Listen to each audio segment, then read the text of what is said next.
रहमान या रहमान साइदनी या रहमान इशरह सदरी कुरान इमला क़ल्बी कुरान वास्क़ि हयाती कुरान। अस्सलाम वालेकुम। उम्मीद करता हूँ मैं आप सब खैरियत से होंगे। देखें, हम कुरान से दूर हैं और ये बात मुझ समेत आप सब एग्री करेंगे। तो इसकी अगर इस पे गौर किया जाए तो ऐसा क्यों है, तो इसकी कुछ वजूहात हैं।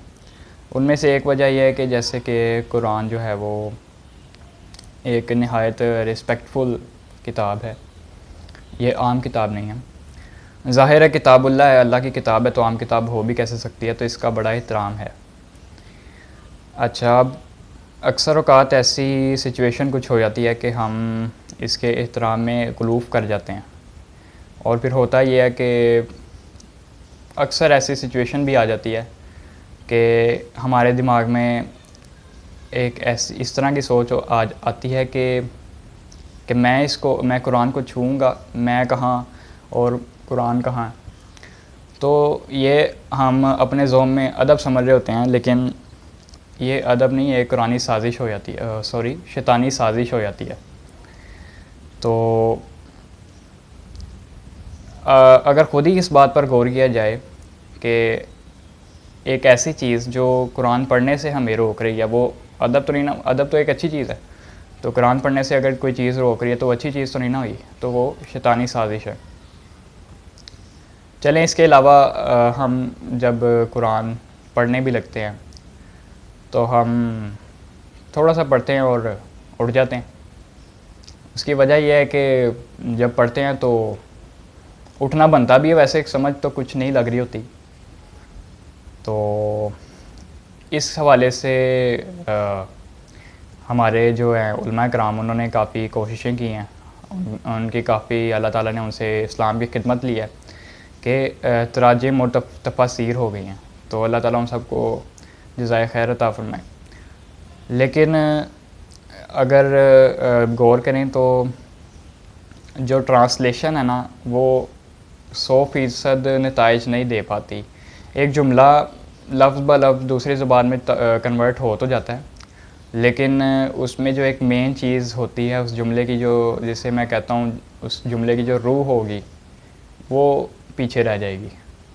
यहाँ उस जुमले की जो तासीर होगी, जिसमें उस जुमले का असर छुपा हुआ है, वो पीछे रह जाएगा। और इसके अलावा भी और काफ़ी मकामात पर ऐसा महसूस होता है कि एक जुमला है, जब उसको हम किसी दूसरी ज़ुबान में ट्रांसलेट करते हैं तो वो अक्सर औक़ात अपना मफ़हूम ही चेंज कर जाता है। तो ये फिर भी काफ़ी हद तक इश्यूज़ ज़ाहिर सॉल्व हुए भी हैं ट्रांसलेशन से, लेकिन पीछे अभी भी मसला है थोड़ा बहुत। तो ये हल किस तरह किया जा सकता है कि अगर हम जो कुरान की ज़ुबान है, अरबी ज़ुबान, वो सीख लें।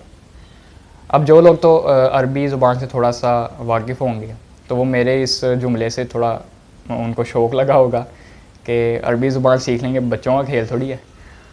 तो वो ठीक समझें कि ज़ाहिर है एक वसी और रीज़ किस्म की ज़ुबान है, और जिस तरह हम कहते हैं, हमारा अक़ीदा है कि जिस हस्ती को अल्लाह ताला ने अपने दीन की इशाअत के लिए सेलेक्ट किया, चूज़ किया, वो आम हस्ती नहीं हो सकती।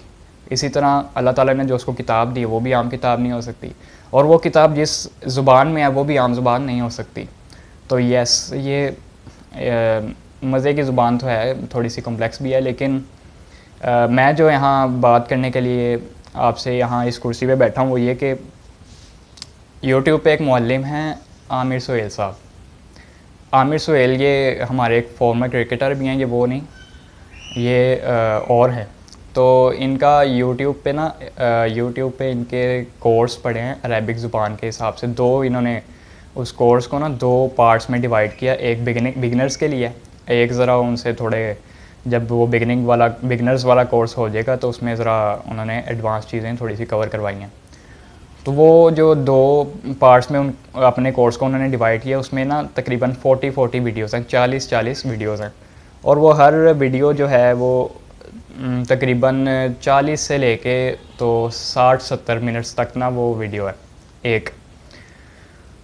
तो मैं ये सजेस्ट करूँगा कि उन्होंने बहुत कमाल तरीके से, जिसे कहते हैं ना हंसी मजाक में ही पढ़ा दिया, तो वो है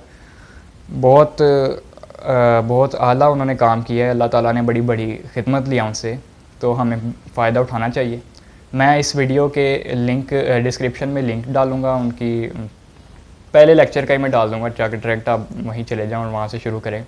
और मैं थोड़ा सा एक्सपीरियंस कर चुका हूँ उनके इस कोर्स से, तो थोड़ा सा मैं आपको गाइड करना चाहूँगा कि जब आप उनकी फ़र्स्ट पार्ट की 40 वीडियोज़ है ना, तो मैं अभी 15th लेक्चर पे हूँ, 15 वीडियो पे हूँ।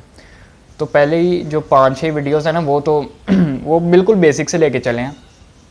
तो वो अगर आप इतनी अटेंशन ना भी दें तो वो आप खाना खाने के दौरान भी अगर देखना चाहें तो वो हो जाएगा कवर। लेकिन उससे आगे ना चीज़ें कॉम्प्लेक्स हो रही हैं, उसमें फिर कुछ चीज़ें आती हैं, उन्हें याद रखना पड़ता है, तो उसके लिए प्रैक्टिस ज़रूरी है। वो जुमले बनवाते हैं, उसकी प्रैक्टिस करें तो फिर वो याद रहता, नहीं तो चीज़ें भूलना शुरू हो जाती हैं। तो वो उसके लिए फिर आपको ये तरीक़ेकार है कि प्रॉपर नोट्स वगैरह बनाएं। तो जिस तरह हम ये दुनियावी तालीम को टाइम देते हैं, तो ऑब्वियसली हमें अल्लाह ताला के लिए भी टाइम निकालना पड़ेगा। और इंशाल्लाह जब हम ये कोर्स कर लेंगे तो हमें एक बहुत बड़ा एहसास मिल जाएगा कि हमें वो कुरान की ज़ुबान आ जाएगी। और जब हम पढ़ेंगे तो डायरेक्ट दिल में उतर रहा होगा कि अल्लाह ताला फरमा क्या रहा है। हमें पता ही नहीं चलता कि हम जो पढ़ रहे हैं वो कोई वाक़या चल रहा है, अल्लाह ताला कोई वाक़या फरमा रहा है, या कोई बड़ी सख्त बात हो रही है, या क्या बताया जा रहा है, नहीं पता चलता। तो ये बहुत एक काबिल गौर बात है, हमें इस पर गौर करना चाहिए।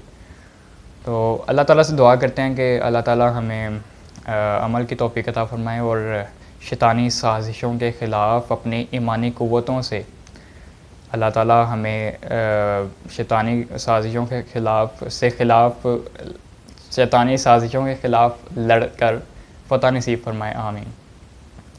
और अस्सलामु अलैकुम वरहमतुल्लाहि वबरकातुहू। जज़ाकल्लाह।